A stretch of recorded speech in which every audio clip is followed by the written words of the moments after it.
بسم اللہ الرحمن الرحیم۔ یہ 9th فیڈرل بورڈ کا 5th لیکچر ہے، ریویژن چل رہی ہے سورہ انفال کے حوالے سے۔ بسم اللہ الرحمن الرحیم۔ پہلے آیات کو دیکھ لیتے ہیں، ترجمہ اور تشریح، اور ساتھ ساتھ میں پھر اس کے جو ایکسرسائز ہے وہ بھی ہم کریں گے۔ یا ایھا الذین آمنوا، اے ایمان والو، ان تتقوا اللہ، اگر تم ڈرتے ہو اللہ سے، یجعل لکم فرقانا، تو اللہ تعالیٰ تمہیں کر دے گا، بنا دے گا فرق کرنے والا، ویکفر عنکم سیئاتکم، اور مٹا دے گا تم سے تمہارے گناہ، ویغفر لکم، اور تمہیں معاف کرے گا، واللہ ذو الفضل العظیم، اللہ بہت بڑے فضل والا ہے۔ تو اس ایمان میں تقویٰ کا حکم دیا گیا ہے، اور تقویٰ کے پھر کچھ انعامات بتائے گئے ہیں۔ تقویٰ کیا ہے؟ تقویٰ اللہ سے ڈرنے کا نام ہے، گناہوں سے بچنے کا نام ہے، نفس پہ کنٹرول کرنے کا نام تقویٰ ہے، اور اس کے بدلے میں اللہ تعالیٰ تمہیں 3 انعامات سے نوازے گا۔ پہلا انعام جو بتایا ہے، یجعل لکم فرقان، تمہیں فرق کرنے والا بنا دے گا۔ فرق کرنے والا، اچھے اور برے میں فرق کرنے والا، صحیح اور باطل میں تمیز کرنے والا، حق کی پہچان کرنے والا، یعنی صحیح اور غلط کی پہچان تمہارے اندر یہ صلاحیت پیدا ہو جائے گی کہ تم صحیح اور غلط کو پہچان سکو گے، اس کی پرکھ کر سکو گے۔ پہلا انعام یہ ہے، وَيُكَفِّرُ عَنْكُمْ سَيِّئَاتِكُمْ، دوسرا تم سے تمہارے گناہ مٹا دے گا، تم سے گناہ مٹ جائیں گے، اور تیسرا انعام وَيَغْفِرْ لَكُمْ، تمہیں معاف کرے گا۔ تو یہ 3 انعامات ہیں، یعنی صحیح اور غلط کی پہچان کی صلاحیت کا پیدا ہونا، اور گناہوں کا مٹانا، اور معافی۔ تو 3 انعامات ہیں تقویٰ کے۔ وَإِذْ يَمْكُرُ بِكَ الَّذِينَ كَفَرُوا، اور جب کفار تمہارے بارے میں چال چل رہے تھے، لِيُثْبِتُوكَ، تاکہ تمہیں قید کریں، وَيَقْتُلُوكَ، یا تمہیں قتل کرے، وَيُخْرِجُوكَ، یا تمہیں نکال دیں، وَيَمْكُرُونَ وَيَمْكُرُ اللَّهُ، وہ بھی چال چل رہے تھے، اللہ بھی تدبیر کر رہا تھا، وَاللَّهُ خَيْرُ الْمَاكِرِينَ، اللہ بہتر تدبیر کرنے والا ہے۔ تو اس آیت میں اللہ کے نبی کے بارے میں کفار کی طرف سے جو سازش کی گئی تھی اس کی طرف اشارہ کیا گیا ہے، اور ہجرت مدینہ کی طرف بھی اشارہ ہے کہ کفار نے بالآخر آپ صلی اللہ علیہ وسلم کے بارے میں ایک سازش اختیار کی، یعنی ایک میٹنگ بلوائی، اور میٹنگ کے اندر یہ آپس میں مشورہ کیا کہ کیا کیا جائے آپ صلی اللہ علیہ وسلم کے بارے میں، یا تو ان کو قید کر دیا جائے، یا ان کو قتل کر دیا جائے، یا ان کو نکال دیا جائے۔ تو یہ مشورہ لیا، اور مشورے کرنے کے اندر پھر تمام کفار جو ہے قتل کرنے پر متفق ہو گئے۔ تو یہ چال تھی جو کفار نے آپ صلی اللہ علیہ وسلم کے بارے میں چلی، اور پھر اللہ تعالیٰ نے اس چال کو بھی ناکام بنا دیا۔ وَإِذَا تُتْلَىٰ عَلَيْهِمْ آيَاتُنَا، اور جب تلاوت کی جاتی ہے ان پر ہماری آیات، تو قالوا، وہ کہتے قد سمعنا، ہم نے سنا، لو نشاء لقلنا مثل هذا، اگر ہم چاہیں تو ایسا ہم بھی کہہ سکتے ہیں، نہ هذا الا اساطیر الاولین، یہ تو پرانے لوگوں کی کہانیاں ہیں، پرانے لوگوں کے قصے ہیں۔ تو تلاوت آیات، یعنی جب اللہ کے نبی ان کو آیات سناتے تھے تو وہ بیزاری سے سنتے تھے، اور پھر کہتے تھے کہ یہ کوئی نئی بات تھوڑی ہے، یہ تو ہم بھی کہہ سکتے ہیں، یہ تو پرانے لوگوں کی کہانیاں، پرانے لوگوں کے قصے ہیں، تو یہ ہم بھی سنا سکتے ہیں۔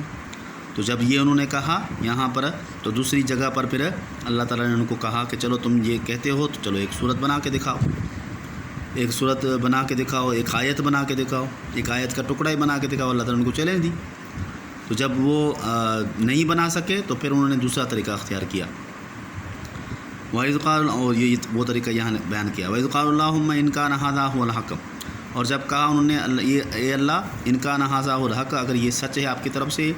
فَأَمْطِرْ عَلَيْنَا حِجَارَةً مِّنَ السَّمَاءِ، تو ہم پر آسمان سے پتھر برساؤ، أَوْ ائْتِنَا بِعَذَابٍ أَلِيمٍ، یا ہمیں دردناک عذاب دے دو۔ تو یہ انہوں نے طریقہ اختیار کیا، یا اللہ اگر یہ قرآن سچ ہے تو آپ کی طرف سے، تو ہم پر آسمان سے پتھر برساؤ، یا ہمیں دردناک عذاب دے دو، ہم ختم ہو جائیں۔ اس کا مطلب یہ ہے کہ یہ اگر یہ سچ ہے اور ہم جھوٹے ہیں تو ہم پر آسمان سے پتھر برساؤ، عذاب دے دو، ہم ختم ہو جائیں، پتہ چل جائے، واضح ہو جائے کہ ہم جھوٹے ہیں۔ اگر یہ نہیں ہوتا تو اس کا مطلب ہے ہم بھی سچے ہیں۔ یہ انہوں نے طریقہ اختیار کیا۔ وما کان اللہ لیعذب من انت فیہم، اور اللہ تعالیٰ نہیں ہے ان کو عذاب دینے والا اس حال میں کہ تم اس میں موجود ہو۔ وما کان اللہ معذبہم یستغفرون، اور اللہ تعالیٰ ان کو عذاب دینے والا نہیں ہے اس حال میں کہ اس میں مغفرت طلب کرنے والے لوگ موجود ہوں۔ تو اللہ تعالیٰ نے ان کو جواب دیا کہ تم جو ہے اسی لائق ہو کہ تم پہ عذاب آ جائے، مگر آپ وسلم کی ذات تمہارے اندر موجود ہے، اور ایسے لوگ موجود ہیں جو مغفرت طلب کرتے ہیں، تو ان لوگوں کی موجودگی کی وجہ سے تم پر عذاب نہیں آ سکتا۔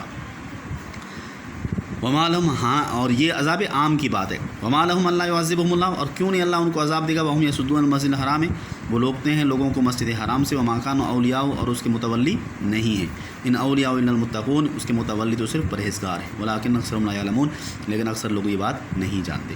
تو اس میں یہ بات بتا دی کہ عذاب عام تو نہیں آ سکتا مگر جزوی عذاب آ سکتا ہے، اس لیے کہ یہ اللہ کو لوگوں کو اللہ کے گھر سے روکتے ہیں، مسجد حرام سے روکتے ہیں، اور یہ اس کے متولی بھی نہیں ہے۔ متولی تو صرف پرہیزگار ہے، حالانکہ متولی تو وہ تھے، حقیقت میں تو متولی تھے، مگر متولی ہونے کا جو حقیقی معنی یہ ہے کہ لوگوں کو اللہ کے گھر سے نہ روکا جائے، مگر یہ تو روکتے ہیں، تو اس کا مطلب یہ نہیں ہے اس کے متولی، اور متولی تو صرف پرہیزگار ہے جن کے دل میں تقویٰ، جن کے دل میں اللہ کا ڈر ہو۔ وما کان صلاۃ عند البیت الا مقام و تصدیہ، اور ان کی نمازیں نہیں ہیں اللہ کے گھر کے نزدیک سوائے شور کے، سیٹیوں اور تالیوں کے، فذوقوا العذاب ما کنتم تکفرون، چکھو عذاب کا مزہ جو تم کفر کرتے تھے۔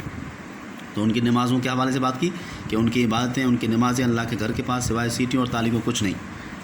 کہ وہ جس طرح سیٹیوں اور تالیوں کا کوئی فائدہ نہیں، ان کی عبادتوں کا بھی کوئی فائدہ نہیں ہے۔ یا تو مسلمان عبادت کرتے تھے، ان کے نمازوں میں وہ خلل ڈالتے تھے،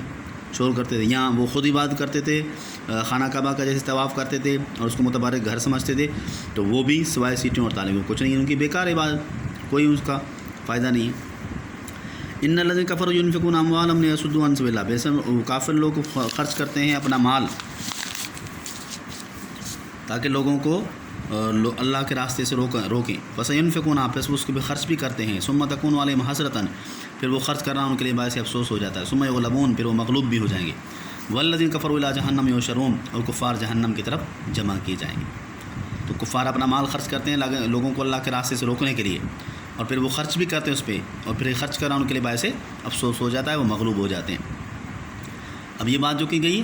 یہ کفار کے لیے کہی گئی کہ اپنا مال جس مقصد کے لیے خرچ کرتے ہیں وہ مقصد ان کو حاصل نہیں ہوتا ہے، اور مال بھی ان کا چلا جاتا ہے، وہ مقصد بھی حاصل نہیں ہوتا۔ جیسے ابو سفیان کے بارے میں کہ غزوہ جو ہے احد کے حوالے سے بھی، کہ دوبارہ غزوہ بدر کے اندر شکست ہوئی، تو غزوہ احد کے اندر بھی انہوں نے اسی طرح سے پھر مقابلہ کیا، پھر بھی ان کو شکست ملی۔ تو یہ جو ہے مال بھی ان کا چلا گیا اور ان کو شکست بھی مل گئی، یہ ہے ان کی حقیقت۔ لیمیز اللہ الخبیث من الطیب، تاکہ اللہ تعالیٰ ناپاک کو الگ کرے پاک سے، وجعل الخبیث بعضا علی بعض، اور خبیث ناپاک کو ایک دوسرے کے اوپر رکھ دے، فیرکم جمیعا، اس کا ڈھیر بنا دے اور اس سب کو ڈال دے جہنم کے اندر، اولئک هم الخاسرون، یہی لوگ خسارہ پانے والے ہیں۔ تو اللہ تعالیٰ نے تمام کفار کو جمع کیا غزوہ بدر کے اندر، یہ اس لیے کہ تاکہ ناپاک جتنے بھی وہ سب اکٹھے ہو جائیں، ان کو الگ بھی کریں پاک سے، اور اکٹھے کر کے پھر سب کو ایک جگہ پر جمع کر کے ان کو جہنم میں ڈال دے۔ تو غزوہ بدر کے اندر ایسا ہی ہوا، سب کو اکٹھا کر کے جو ہے جمع کریا اور پھر ان سب کو قتل کر دیا گیا، یہ چیز تھی۔ تو اس طرح سے یہ ساری آپ کے لیسن کے اندر حوالے سے جتنی باتیں تھیں، باقی آگے ایکسرسائز ہیں، سوال یہ الفاظ مانے ہیں، اس پہ تو وہ قید کریں، مکان سیٹیاں، فرق میں جمع کریں، اساطیر الاولین، پہلوں کی کہانیاں، تصدیہ تالیہ۔